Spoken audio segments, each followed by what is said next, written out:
Thanks so much for joining us again in our series of Finding Financial Aid for You. Today we're going to talk about the US Cosigner and why that's important for international students.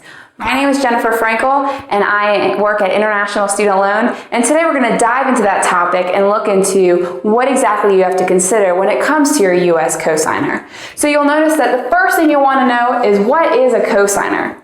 A cosigner is someone who joins your international student loan application. So they're basically saying, hey, you're going to be applying for your student loan, but in case you can't actually complete the terms and make all the payments, I'll go ahead and join your application and take responsibility for those different loan payments. So when it comes to applying for your student loan, you're going to have to start the process a little bit early to make sure you have that cosigner in place. So the first thing you'll want to do is remember, when you're ready to apply, to take a step back and think about these different steps. And we've made it very easy for you. We've broken it down to 3 different rules that you have to follow. So the first is, make sure to ask. You can ask a number of people in your circle.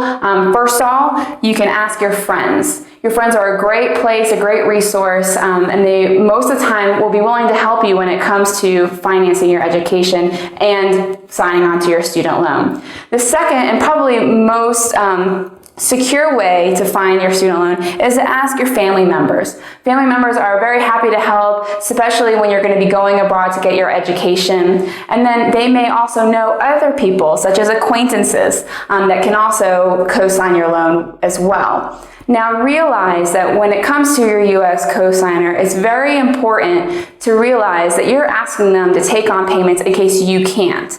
This can affect their credit score, their credit history, so be sure to come prepared before you're asking your cosigner. Have the monthly payments in mind, and that way you can sit down with them and have that serious conversation.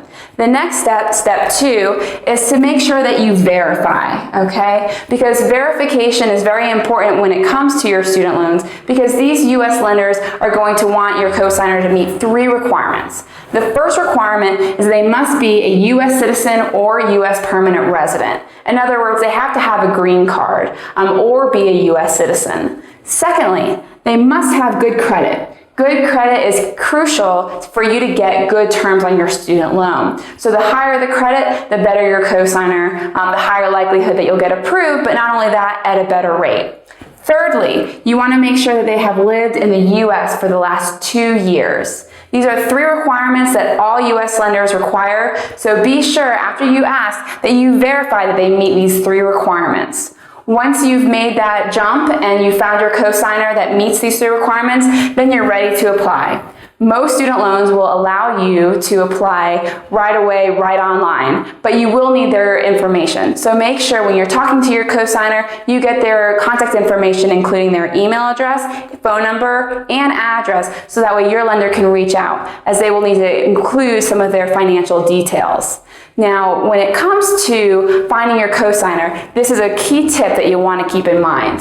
When you have a better cosigner that has a higher credit history, then you'll get a lower interest rate, okay? So when you apply for your student loan, you'll actually get terms and conditions back from them, and they'll offer you a certain interest rate. And that interest rate will highly depend on that credit history of that cosigner. So we hope that that's helped you today in finding your cosigner and figure out what it is that you need to look at when it comes to your cosigner. We're going to continue this conversation on Twitter at #FinancialAidTalk, so please join us for that. Otherwise, we'll see you next time on Financial Aid for You.